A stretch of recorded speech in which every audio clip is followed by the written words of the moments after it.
This special broadcast comes to you from Taiwan, where Taiwan continues to report Chinese fighters and warships operating around the island. Right now, the Chinese warships were seen near Kinmen Island, which are governed by Taiwan and are 10 kilometers away from mainland China. Kinmen Island is Taiwan's most threatened outpost and has been bombed by China in the past too. Taiwan has taken several measures to tighten internal security. The anti-terror commandos of the Special Weapons and Tactics team of the island are carrying out special drills. Meanwhile, Taiwan's Foreign Minister Joseph Wu, in a special conversation with India Today television that's on the ground right now, is urging the world to come together to counter China. He's also invoking China's spy ship issue and cautions India. China, which claims Taiwan as its own territory, has been carrying out military exercises around the island after US Speaker Nancy Pelosi's visit. Taiwan also has not been holding back on sending out a strong message. Take a look at this ground report sent by Gaurav Sawant.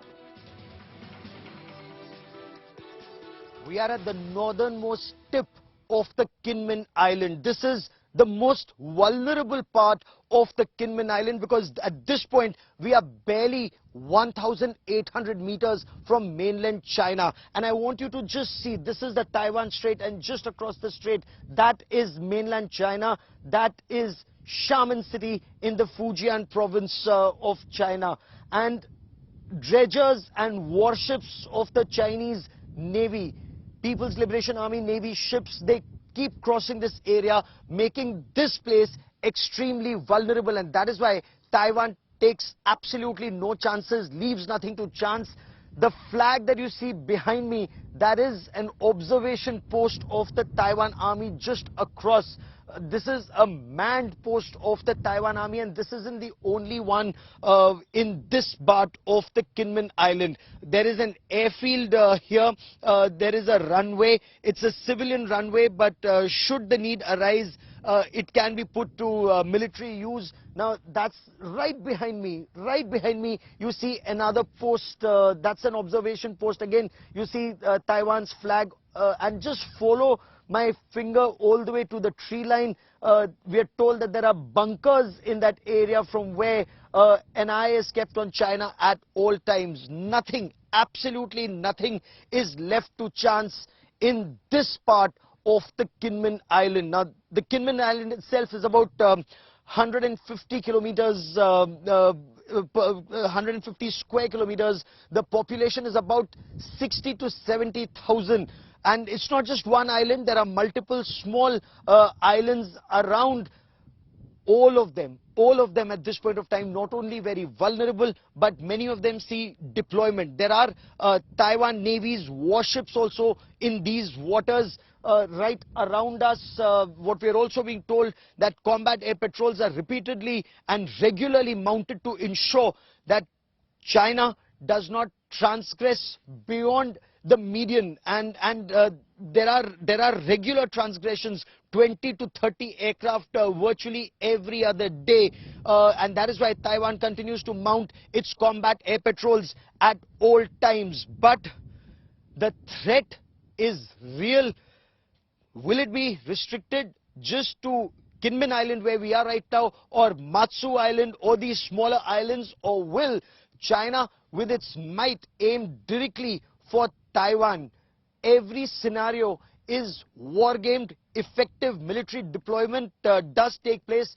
All eyes now, as people in Taiwan tell us, is whether democracies stand together, whether the United States, for example, that had USS Ronald Reagan in the South China Sea, it's almost completed its patrol in its freedom of navigation patrol in these waters.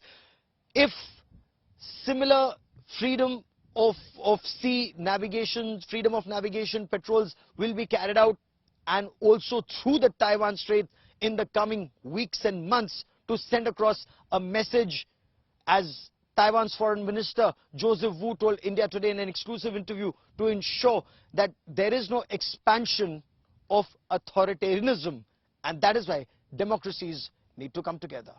With camera person Sachin Chandok at the Kinmen Islands northernmost tip in Taiwan, Gaurav Sawant for India Today. And a little historical background here for you. Taiwan built several tunnels in the 1940s which are still in use. Now some of these tunnels are used for tourism purposes, but some are also used by the island military. Here's one such ground report from a tunnel historically but still in use. Take a look. If China made the Great Wall, Taiwan made a series of such tunnels right from 1949 onwards, and there is a maze of such tunnels here at the Kinmen Island. Some for tourism purposes today, others still for military use, and this place becomes extremely critical because China, mainland China, is barely 1800 meters from where we are at this point of time in this tunnel. Now, some of these tunnels are for civilian use, others are still being used by the security forces of Taiwan, by the army of Taiwan, because they say the threat remains extremely high, especially in this area. And that is why there are about 4,000 army personnel, army and navy personnel who've been deployed here. And a maze of such tunnels is extremely critical should either the balloon go up or the situation worsen. And that is why such tunnels right from 1949 onwards remain the lifeline of Kinmen Island. Remember, such heightened political tensions also have repercussions on children and their education. India today had a special conversation with a school teacher from the Kinmen Island, and she's saying that the situation in Taiwan is tense, people are scared. Here in conversation with Gaurav Sawant. So at this northernmost tip of Kinmen Island with me is Tina, and Tina is a Taiwan citizen from Kinmen Island, and you're a school teacher. Okay, now tell me, what's the latest situation here right now? Right now, because of the tension in between China and America, Kinmen gets very nervous. We have lots of military drills that took place over the past month, over the past couple of weeks. And yeah, it's been on the news quite often. But are you vulnerable? Are you threatened? What's your take on the latest situation? I mean, what do you think will happen to Kinmen Island? That's a hard question to answer. I do know that in Kinmen, some people are very threatened by all those military drills, but there are still some that think it would never ever happen. Like, it's only threatening. Like, China is only trying to scare us. Are you scared? I'm a bit scared because my parents actually went through that wartime. So from their experience, I feel like we should be more cautious. We should be more like prepared. India today also spoke exclusively to Taiwan's Foreign Minister Joseph Wu on this ongoing China-Taiwan conflict, and he's saying that the world must come together against China. He's urging the world to unite against China. In this special conversation with Gaurav Sawant from Ground Zero in Taiwan.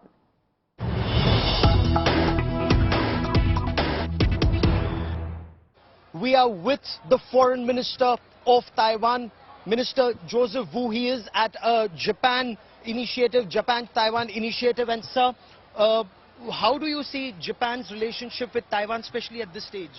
Taiwan's relationship with Japan has been very solid. Look at this event. It's a show of Taiwan and Japan's fruits. Sometimes Taiwan's fruits are being banned by China. For instance, mangoes produced in Taiwan are very good. But somehow Hong Kong government or Macau government tested positive on our mangoes. I don't know how they find the noses of the mangoes to do the test or what their symptoms are. But they did that. But no matter what, it's always Japan that stood out and support Taiwan's products. So this is just one of the symbols. And whenever we have some difficulties, Japan is always the country that stands out to help Taiwan. And by the same token, whenever there's any kind of disaster or whenever there's some events that need help from Taiwan, Taiwan's people always stand out to support Japan. So the kinds of relations between Taiwan and Japan is not seen anywhere else. It's been very good. And with these Chinese missiles that were fired on top of Taiwan and landed in Japan's exclusive economic zone, do we also see an increase in military cooperation between the two countries? That is one area that we do not have substantive relations with each other. The relations between Taiwan and Japan is coming from grassroots. It's people and people relations. We have very strong affinity for Japan. By the same token, the Japanese people also have very strong affinity toward Taiwan. And that is a very good foundation for us to move forward beyond the current people-to-people relations. And I would say that political relations are also very good. You know, we have heavyweight Japanese politicians coming to Taiwan very frequently. And we also have visitors going to Japan very frequently as well. And for the more sensitive area, we do not talk about it openly. But we do have some cooperation on the non-traditional security areas like cybersecurity or disinformation campaign collaboration. And that has been going very well. How would you describe the situation right now in the Taiwan Straits and what's happening with China's actions, sir? I think we will reserve that question for the day you meet with me, but very briefly, the relations between Taiwan and Japan and China are not very good. And the reason is very simple. It is that China has ambition. And its ambition is not just Taiwan, but it's a global ambition. They targeted Taiwan at this time, but they also targeted at the disputed water in East China Sea. And look at the way they expand their influence and power in the South China Sea. And this is not it. They also moved beyond the first island chain into the Pacific. They concluded a security agreement with the Solomon Islands not long ago, and they intend to move beyond Solomon Islands to other Pacific Islanders. And the security agreement with Solomon Islands got some other countries very nervous. For example, the Solomon Islands is right at the doorstep of Australia, and you can see how nervous Australia can be. And China's ambition is not that only. Look at Sri Lanka, and I'm sure our Indian friends look at it with amazement that how China can bring down Sri Lanka to its collapse, but at the same time got control of its harbor. China's doing the same thing to Cambodia right now. And it's moving beyond the Indian Ocean all the way to Africa. Look at Djibouti. And China's ambition is not limited to this. So that's what I say. We see what China is capable of doing. And therefore, it takes all democracies, India included, to work with each other to ward off the expansion of authoritarianism. So is that a bigger role that means for AUKUS and Quad and for world democracy? Exactly. All democracies need to work together. We saw Ukraine and we saw Taiwan Strait. It's already being very obvious. The democracies around the world need to unite. Unite, we stand. If not, we fall. That's a very significant point you're making, Minister. Democracies need to stand together. But are they doing enough, or is there still a fear of China? Let's keep working on our unity. Okay. For talking to us at India today, Minister. Many thanks. Thank you, and I look forward to seeing you in a couple of days. Thank you very much, Minister. Joseph Wu, the Foreign Minister of Taiwan, saying democracies need to unite to take on an expansionist China. With cameraman Sachin Chandok in Taipei, Taiwan, Gaurav Sawant for India Today. China continues to create trouble for Taiwan amid the Chinese war drills around the streets of Taiwan. India Today television exclusively spoke to Mayur and Rohan Srivastav. They are the owners of an Indian restaurant in the city of Taipei on how the apprehension of this ongoing conflict with China is keeping expansion plans also on hold. Listen in to these voices from Ground Zero. So walking along Taiwan streets, we saw the Indian tricolor. And we saw a sign that said, Azadi Ka Amrit Mahotsav, Har Ghar Tiranga, and that attracted our attention. How is it that in Taiwan, suddenly you see Har Ghar Tiranga and Azadi Ka Amrit Mahotsav? So we came closer to see chairs made from Rajasthan, and we saw it said Mayur Indian Kitchen, an Indian restaurant in Taipei, Taiwan. Let's take a look. What's cooking? Now in Taiwan it's mandatory before you enter any restaurant, any shop, you have to check your temperature. and you put your hand inside underneath this machine, it says 36.7. So which means I'm in the clear. And this is a machine that actually sanitizes your hand also. If it's 38 degrees or more, this machine goes red. There's an alarm that goes out, and the restaurant door will not open. Let's now enter the restaurant. Just as we've entered here, it's like being in mini India. You see goddess Lakshmi, you see Ganesh, and suddenly you do feel quite at home, even in Taiwan. Mayur and Rohan Srivastav own this restaurant, and I've just met them after seeing this sign of Har Ghar Tiranga and Azadi Ka Amrit Mahotsav. So how are things in Taiwan, Mayur? Things are quite different than before. Different? Yes, very Are different. they difficult? I would say in the city, in Taiwan, it's not difficult, but our relatives, the people who are living outside Taiwan, for them it really looks very difficult. For inside us, yes, we are also facing some challenges, but if you talk to a normal foreigner or Taiwanese or Indian also, they are living their life happily, normally here inside. But after the Chinese drills, is there a fall in the number of people who come? Footfall has gone down? Yeah, it is for sure. And the thing, the COVID already hit us very badly here in Taiwan as well. And the business is not that good. And after these drills and those Chinese things are going on here, the news all around the world, that is for sure hitting us. That's also affecting our business a lot. Already there were no tourists because of the COVID, and recently, as I think everyone knows, that Taiwan had a very good time during the COVID, but recently we had an outbreak and we were expecting some tourists and other people got into Taiwan. But since this incident, of course, they are not showing up, but they have somewhere in their mind. How many Indians work in your restaurant, and how many foreigners? How many people work here, and if you need more people, are they coming in? Yeah, that's a challenge for us right now.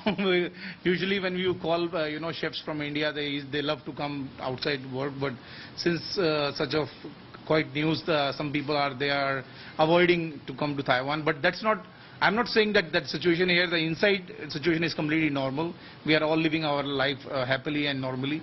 But yeah, of course, those who are sitting outside, they see the news or something, they have this impact, their life has been affected and they are reluctant to come to Taiwan for sure. So there is some reluctance, and these are both realities of Taiwan at this point of time. While you have those military exercises going on in Hualien, where the F-16 Vipers are taking off for exercises, and you have the corvettes and the frigates, warships of Taiwan Navy out at sea, and often they come very close to the Chinese vessels. A spark neglected could lead to escalation, but so far all is well.